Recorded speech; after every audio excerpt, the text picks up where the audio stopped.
Now, don't you go forgetting that you are an actual star wrapped in flesh, because before you became form, you were just light essence. Don't be forgetting your divinity.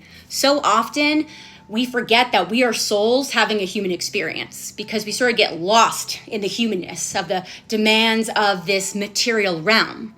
But if we adopt sort of like either an agnostic or hermetic viewpoint, you didn't just come from the stars. You are actually the star.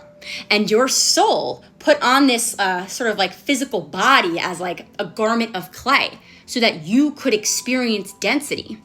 And part of experiencing this density that your soul chose when it came into this physical vessel is to experience many cycles of transformation.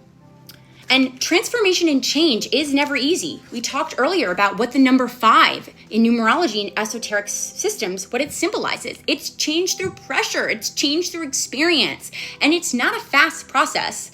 Getting from point A to point B is never like exactly on time as how fast you want it to be.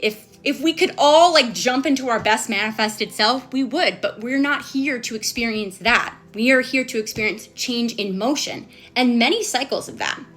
So I want you to notice, because there's a little bit of wisdom, extra wisdom here on this card. So I'll put it on the screen.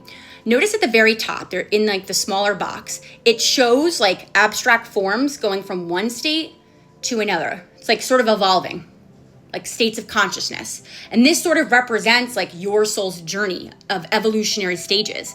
But notice, because there's a little breadcrumb here, next to the first form is a star. And that is not just like a decoration. That is a remembrance of where you came from, of your divine light. So remember that you are here to experience all of this, including the change. So yes, you might want your transformation here quicker, which we'll talk about in the next part. But I want you to think of yourself as a soul. If we apply it back to the candle, your soul is the flame of the candle, and the wax is the evolutionary process that you're going through. And unlike clock time, which is fast and impatient, and it's sort of is linear, your soul's evolution, just like a candle melting, doesn't work by mechanical rhythm, not at all.